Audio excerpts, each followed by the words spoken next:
సుధా, ఇలా మనం 5 నిమిషాలు 10 నిమిషాలు కలుసుకోవడం నాకు చాలా కష్టంగా ఉంది సుధా. అవినాష్ మనకి అడ్డం లేకపోతే మనకి ఏ ఆటంకం ఉండదా మరి? త్వరగా ఆ పని చూడు. బాయ్.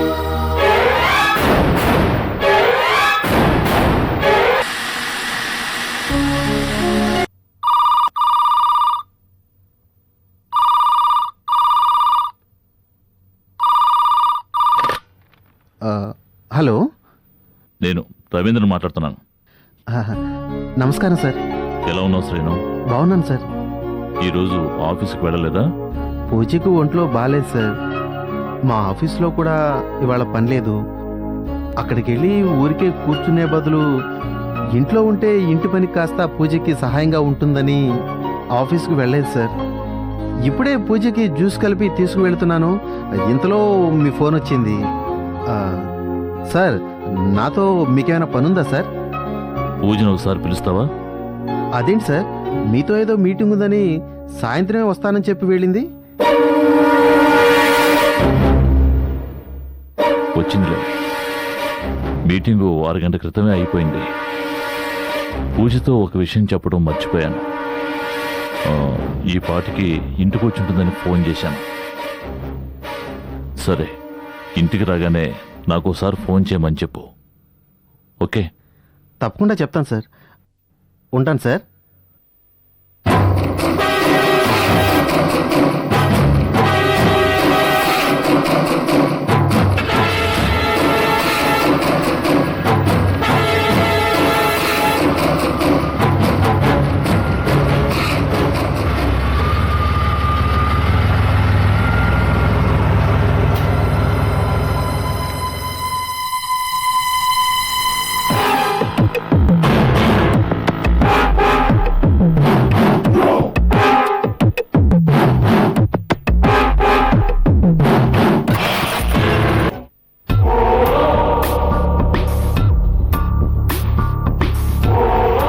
పూజ, ఎవరితో మాట్లాడుతున్నావో తెలుసా?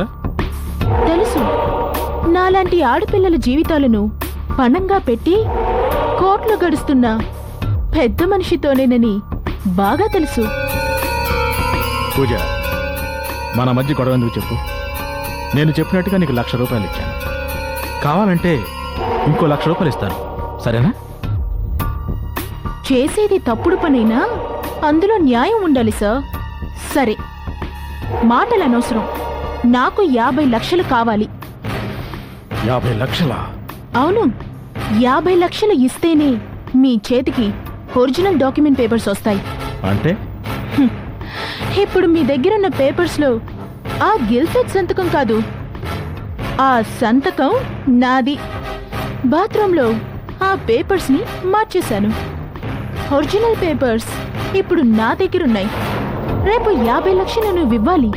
ఇస్తే సరే, లేకపోతే నీ విషయంలో ఏం చెయ్యాలో నాకు బాగా తెలుసు. బాగా ఆలోచించుకోండి.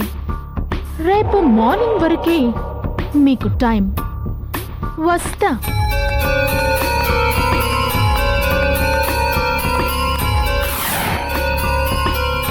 పూజ ఎంతగా తెగించిందంటే ఎవరో అనుకుంటే మాట్లాడించి ఉండాలి. ఎవరు? బషీరా? రవీంద్ర? దీని వెనక ఎవరో తెలుసుకోవాలి. తెలుసుకుంటాను.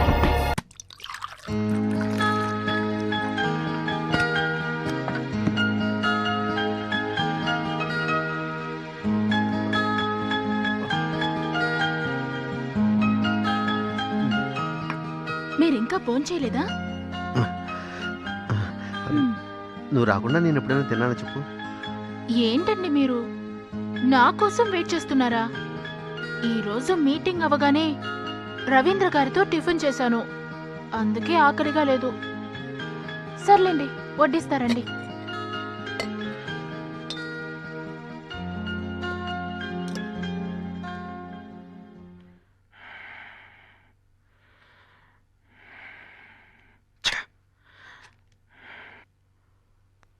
సార్. బషీర్, వచ్చావా? ఏంటి సార్, అర్జెంటుగా రమ్మన్నారు? మరి రవీంద్ర విషయం? రవీంద్ర విషయంలో అతని ఇంటి దగ్గర ఒక పోలీస్ చెక్ పోస్ట్ వేయించానయ్యా. ముందా రవీంద్రను లోపలికి వెళ్ళని, ఆ తర్వాత ఆ సీడీ ఒక కాపీ తీసి ఆ పూజ మకాన కొట్టాలి. ఇప్పుడెందుకు ఎంత కంగారుగా? ఎన్ని ప్లాన్స్ వేస్తున్నారు? ఈ డాక్యుమెంట్స్ లో ఉన్న సంతకం ఆ కలెక్టర్ది కాదు, మరి పూజది. అదెలా? వాళ్ళు సంతకం పెట్టడం మనం చూసాంగా. బుద్ధి లేకుండా మాట్లాడు. బాత్రూంలో కెమెరా పెట్టావా? లేదు. అక్కడ కూడా ఒక కెమెరా పెట్టుంటే నాకు ఈ ప్రాబ్లం వచ్చి ఉండేది కాదు. ఆ మాయలాడి పూజ బాత్రూంలో దాని సంతకాలతో డూప్లికేట్ డాక్యుమెంట్స్ తయారు చేసింది. ఆ డూప్లికేట్ డాక్యుమెంట్స్ మనకిచ్చింది. అలాగా? దానికి అన్ని తెలివితేటలున్నాయా? దానికి ఉండవనే నేను అనుకుంటున్నాను. నా ప్లాన్ తెలిసిన వాడెవడో దాని వెనకుండి చేయిస్తున్నాడు. నా ప్లాన్ తెలిసిన వాళ్ళు ఒకడు రవీంద్ర, ఇంకొకడివి నువ్వు. సార్, నిన్ను అనుమానించాల్సిన అవసరం లేదు. ఇక మిగిలింది రవీంద్ర. అందుకే రవీంద్రను ఫాలో చేయమన్నాను. కొన్ని రోజులు అతను జైల్లో ఉండాలి. ఆ లోపు మనం ఆ పిచ్చి కుక్కను లొంగ తీసుకోవచ్చు. ఇంతకీ దానికి ఏం కావాలట? 50 లక్షలు కావాలట.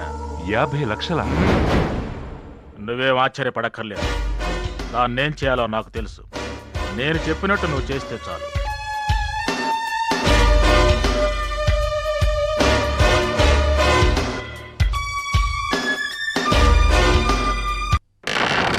అంతం కాదు, ఆరంభం.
If you enjoyed this video, kindly like, share, comment, and for further our interesting videos, subscribe our channel below.